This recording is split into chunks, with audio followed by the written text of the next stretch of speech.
And when you really look at it, we wouldn't be in this mess to begin with.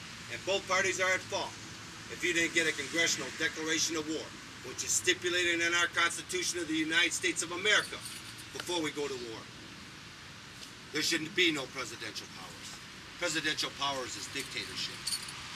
And unfortunately now we are paying the price as Americans, but I assure you, not half the price that those brave men and women that are over there tonight fighting every single day. I would like to give just a couple stats to you on the war that I thought was pretty shocking. You look at Halliburton. Halliburton, the same company that we hired to take care of Katrina down in our Gulf area right here, the same people who overbilled our government over $20 billion since the reconstruction in Iraq, the same people who, when the President of the United States stands in front of us and tells us that we are not there for the long haul, even though we've built 78 major bases in Iraq. But the biggest thing that I can't believe that the media hasn't picked up on is this. We have built the world's largest U.S. embassy in Iraq on the Tigris River, sitting on 104 acres, twice the size of Vatican City. Takes over 1,500 state employees to run it. And you know how we're running it right now?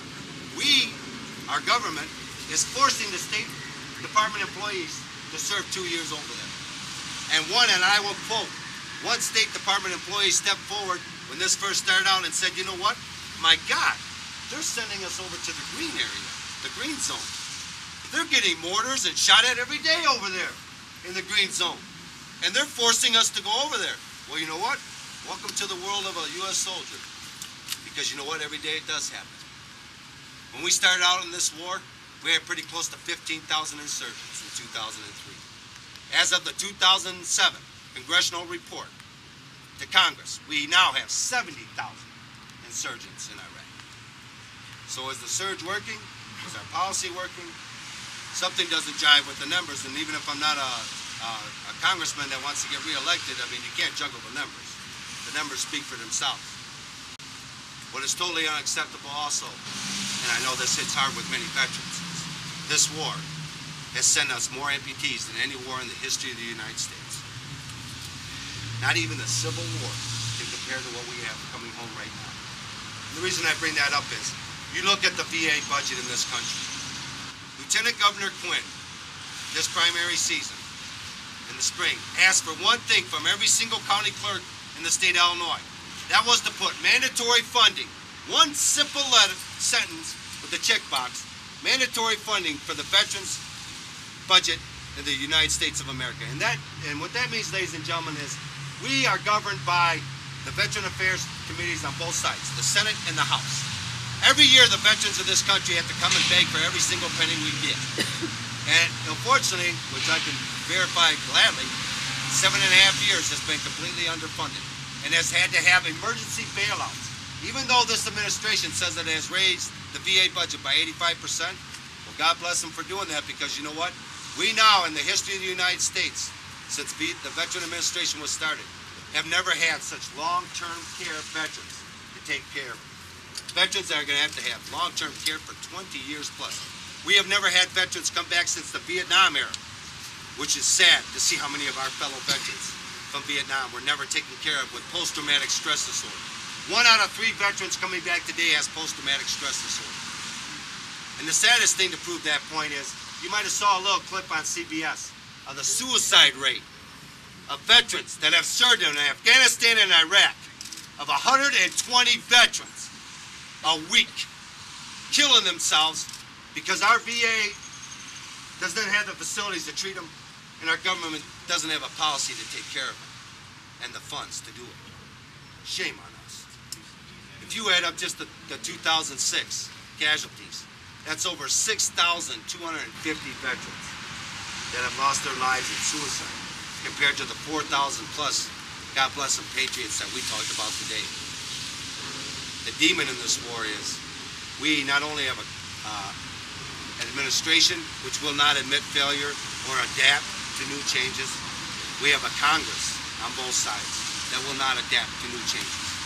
And what I would like you to do today, if you leave, when you're leaving, when you get home and you walk up to your garage, And you go, just before you go in that door, look around on that grass that you're walking on. Look at that home that you have. And when you go in that door, look at that family that you have. And say to yourself, we got to do more. We got to take back this country. But you know what? It means, if it means voting out one of our own, be it a Republican, be it a Democrat, be it an independent, then that's what we have to do. What we have done, and I can tell you from a personal experience, when I left in Desert Shield, Desert Storm, there was a bunch of people that went up north into the no-fly zone. They went up to what is now called Kurdistan, which I wish Iraq looked like. Shopping centers, running water, electricity, all given to us courtesy of Desert Shield, Desert Storm, and a no-fly zone. And now has over 100,000 of their own security forces with tanks, with their own guns, not supplied by us. But when you go up there, for many it brings back bad memories, because you see, we set up camps. We dropped off brochures from C-130 saying, come down off the hills, fight against Saddam Hussein, we're going to give you weapons and ammunition. Well, the only thing we forgot to do, which was Cheney at that time, Secretary of State, and Powell, Commander-in-Chief of the Armed Forces, was to remind Saddam Hussein, yes, you can use those helicopters for humanitarian needs, but please take off the machine guns on them. Because if any of you have ever seen the movie, the only way I can explain it is like Rambo 2, where you see Rambo jumping off the waterfall and you see what's known as a Hun helicopter. That's a Russian helicopter coming over. That's just like our Puff the Magic Dragon. That hits, it has Gatling guns that hit every square inch of a football field. Those men and women came off those mountains in the morning. And Marines had bases, concertina wire drawn up, and the national colors drawn, and the UN flag in there. And watched thousands of Iraqi men and women get shot down in the desert, trying to make their way towards your camp. And you couldn't return fire. Why? Because of the rules of engagement. Because of the rules of engagement. And you wonder now, ladies and gentlemen, I'm going to wrap it up, but you wonder now why, when Mr. President Bush said they're going to welcome us with rose petals into Baghdad, why they didn't welcome you? Because I assure you, the stories are true. And coming back down from the northern fly zone, the amount of those Iraqis who did listen and did fight for 2 days until you withdrew the weapons and ammunition against Saddam Hussein, they were hanging on light poles.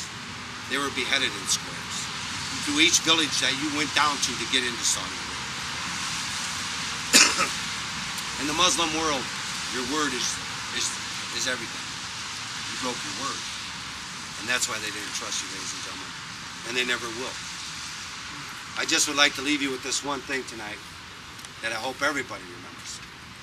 And that's why I'm here today, is because I believe in it 110%. And that's a quote from George Washington, our first President of the United States and our first Commander-in-Chief of the Armed Forces of the United States of America, who said, the willingness with which our young are likely to serve in any war, no matter how justified, shall be proportional as to how they perceive veterans of earlier wars were treated and appreciated by their country. God bless you, and thank you very much for having us today.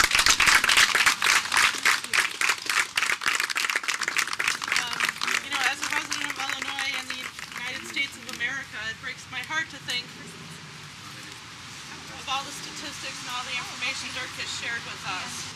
It's time to take a stand and end the war and the recession. Again, thank you all for coming. We were joined by nearly 150 events around the country, and 4,000 people have stood with us today. By coming here today, we've made a tremendous impact. We've raised our voices to the local media, to the Senate, and to our communities. Thanks to the members of the media who came. This is the report that feels 73% of people in Illinois polled would rather keep the money home than send it to Iraq. I think we should end the way we ended the last gathering we had with a pledge of allegiance. I pledge allegiance to the flag of the United States of America and to the republic for which it stands, one nation, under God,